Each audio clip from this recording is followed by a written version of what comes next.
E a importância do batismo no Espírito Santo? É fundamental, porque sem ela os discípulos não teriam começado a pregar o Evangelho. Seria o revestimento. É o revestimento de poder. É o revestimento de poder. Jesus foi revestido de poder para fazer o trabalho dele. Mas, pastor, existe uma discussão até hoje também sobre a questão da maior evidência do batismo no Espírito Santo. Nós, como pentecostais, defendemos que... Pentecostais clássicos, né? A nomenclatura é justamente por isso. Isso. É que a maior evidência do batismo no Espírito Santo é a línguas estranhas. Línguas. Exatamente. A gente defende isso em consonância com os nossos fundadores, né, do pentecostalismo clássico. Mas nós estamos certos em defender isso, pastor, que receber o Espírito Santo e ter como maior evidência desse recebimento é a línguas estranhas? Não. Nesse ponto, não. Ter o Espírito Santo é você se converter ao Evangelho de Jesus Cristo e servir a Ele. Sim. Essa é a maior evidência. Agora, você ser empoderado, batizado no Espírito Santo, aí a evidência são as línguas. Isso está atestado no texto bíblico. Está no texto. Lucas, né, que é o teólogo por excelência, não só historiador, que fala sobre isso, nas narrativas lucanas a gente encontra, basicamente, em todas as vezes que se menciona o ato, né, da descida do Espírito Santo, da vinda do Espírito Santo dessa forma, ele não é caracterizado a não ser pela evidência física inicial de se falar línguas. Falar língua. Exatamente. Mas então isso aí confronta bastantemente a outra teoria arminiana, confronta o calvinismo, que fala sobre o cessacionismo. Logo que eles não falam em línguas, então eles não receberam esse poder do Espírito Santo? Receberam o poder de serem feitos filhos de Deus, que é o maior poder. Sim. João fala sobre isso lá no capítulo 1, né, do seu Evangelho. E depois fala que o Espírito é que convence o homem do pecado, da justiça e do juízo. E Paulo vai dizer que nós temos o penhor, ou seja, a segurança do Espírito Santo de que somos propriedade do Senhor Jesus. Isso todos os nossos irmãos que são, né, convertidos ao Evangelho de Jesus Cristo, têm, claro que têm. São selados com o Espírito Santo, são propriedades do Senhor, nosso Deus, e têm o Espírito Santo na sua vida, sim. Agora, a questão da preparação para uma missão específica que é dada, né, da parte do Senhor Jesus Cristo, ela é caracterizada pela evidência inicial física de se falar em línguas e existem sim outros dons que podem ser dados sem que a evidência física da língua apareça. E a gente vê isso no Antigo Testamento.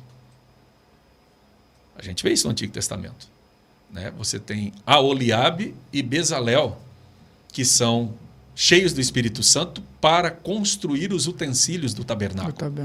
Aquilo ali é um dom do Espírito Santo. Eles foram revestidos para aquilo. Eles foram revestidos para aquilo. Porque eles foram detalhistas. Exatamente. Né? Não, era para aquilo. Entendeu?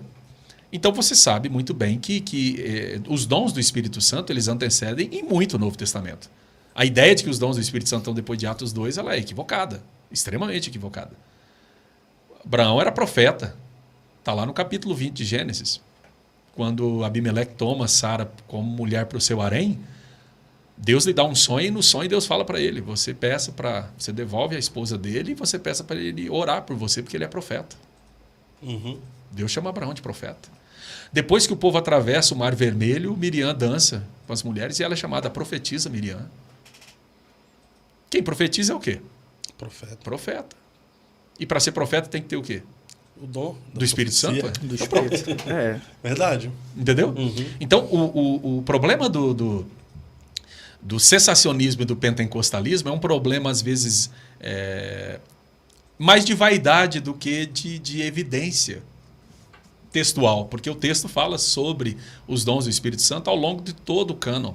Ao longo dos 66 livros do cânon. Não é apenas em Atos 2. Isso é um absurdo. O senhor provou aqui com alguns textos que o senhor poderia até provar bem mais do Antigo Testamento que o Espírito Santo já era uma realidade, que o dom do Espírito Santo já é uma realidade. Sim. E pós-Atos?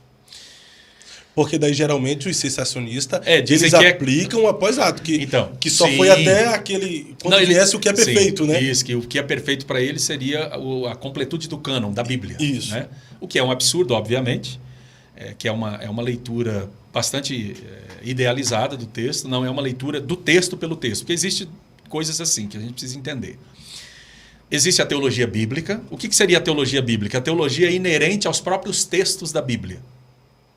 Então nós podemos falar nesse sentido de uma teologia lucana, de uma teologia joanina e de uma teologia paulina.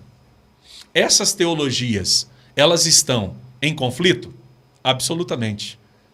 Não estão em conflitos. Elas são complementares. Por que são complementares? Nosso mestre, saudoso pastor Antônio Gilberto, ele tem uma obra muito antiga, mas excelente, que é a Bíblia através dos séculos, onde ele escreve, Ótimo livro. onde ele escreve que Deus não revelou tudo de uma vez e nem para uma só pessoa. O desenvolvimento do cânon foi num período de 1.600 anos. Então você tem 1.000 anos, né? 1.100 anos de desenvolvimento de 39 documentos do Antigo Testamento, no nosso cânon cristão, 22 no judaico, porque os livros são muitos aglutinados, né?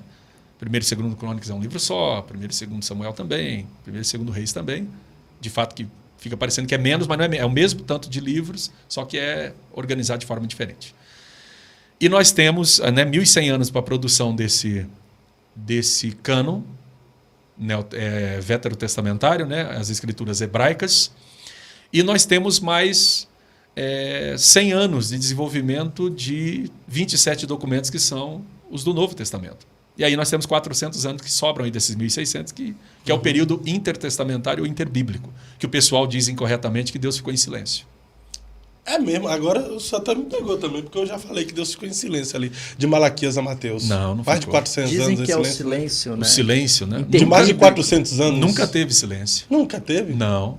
Agora só me quebrou, porque eu preguei isso a vida toda.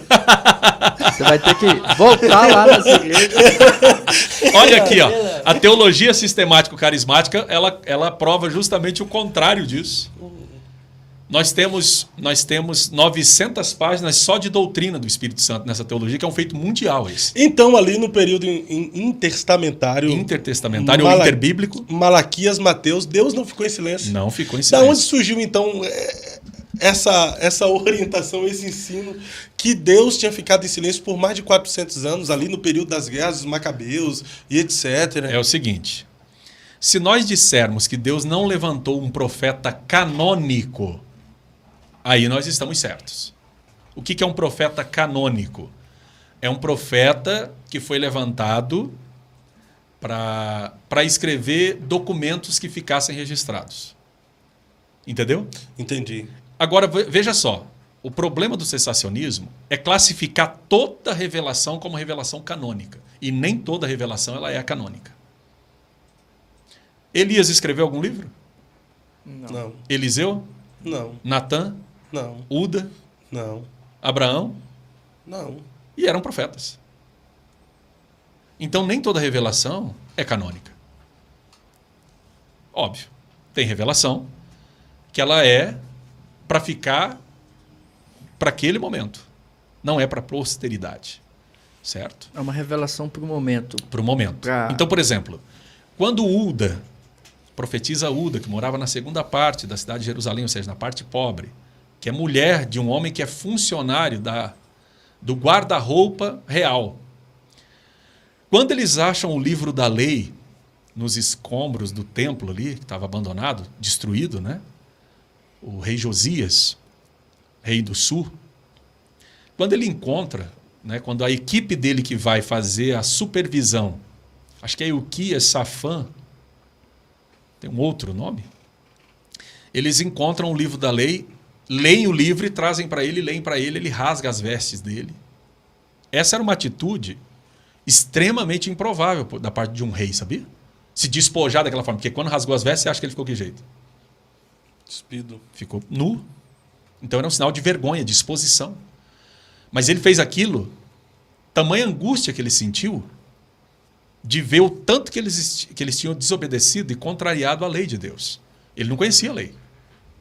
Então, quando a lei foi lida, ele falou, olha, nós fizemos tudo, nossos pais fizeram tudo o que essa lei proíbe. Nós estamos perdidos. Mas façam o seguinte, consultem a Deus por mim e por toda a nação. Eu pergunto para os senhores aqui, se não fosse por esse episódio, nós saberíamos da existência de Uda? Não. Não. E sabe quem era profeta contemporâneo de Judá? Quem, pastor? Jeremias.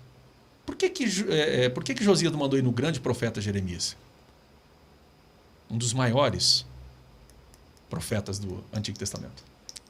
Mandou ir lá na irmãzinha do Coque, lá da favela.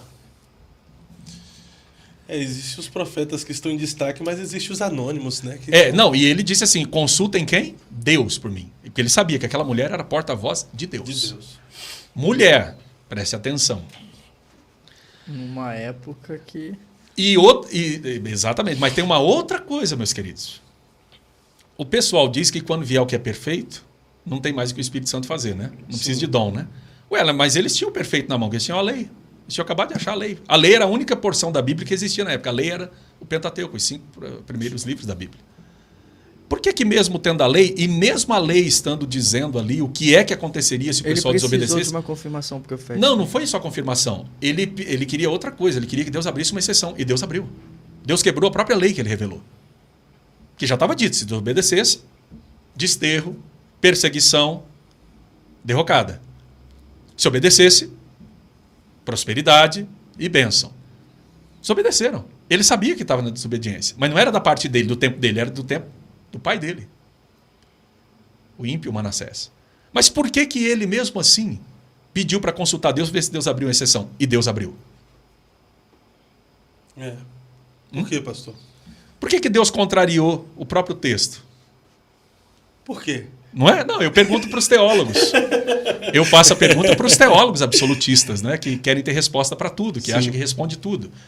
Que só a Bíblia é suficiente. Porque eles estavam com a Bíblia da época ali. Você está me entendendo ou não? Entendi, sim, claro. Não, mas não tinha. Não, mas por que tinha que ter os 66 livros? Para eles, a Bíblia completa era aquela ali. Só tinha aquela porção ali.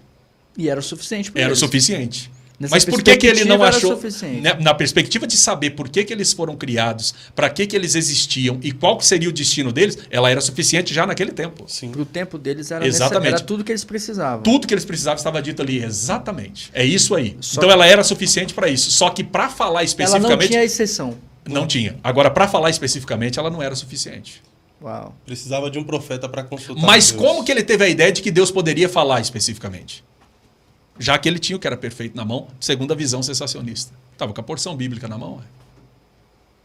O escriba estava ali, o sacerdote estava ali, o escrivão estava ali, o sacerdote estava ali, eram os homens que fizeram a leitura e fizeram a interpretação para ele. É isso aqui que está dito.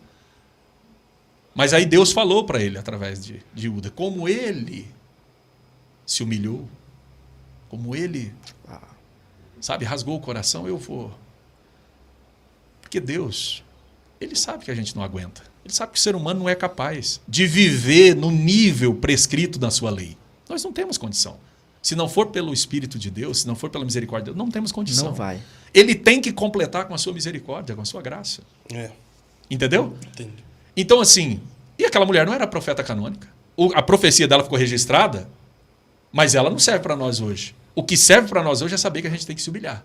O que serve para nós hoje é saber que Deus, apesar da sua palavra, ele abre exceções pela misericórdia dele para nos alcançar. Foi uma profecia para aquele tempo, Para aquele aquele tempo. episódio específico. Exatamente. A gente Que pode mostra, tirar lições daquilo. Pode tirar lições, mas ela mostra uma coisa.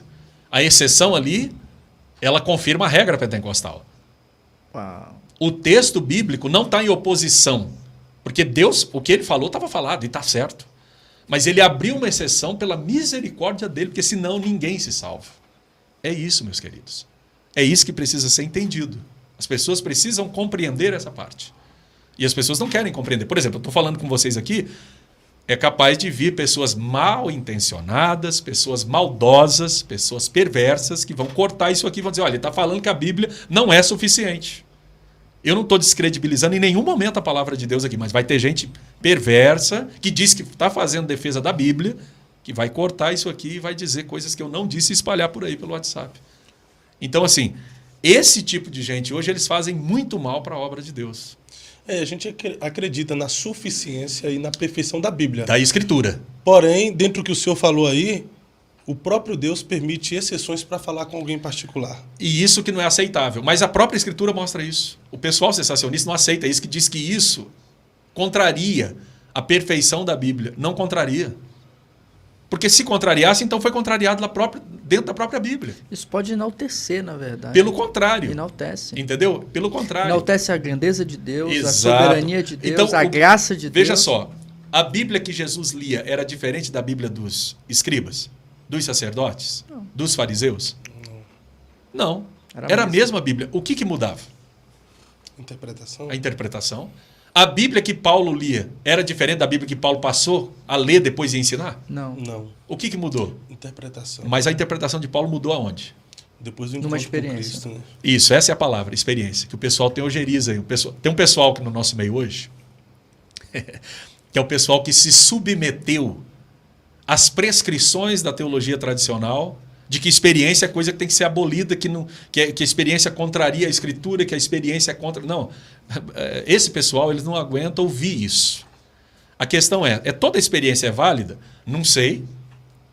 Os resultados dessa experiência que vão mostrar se ela é válida ou não.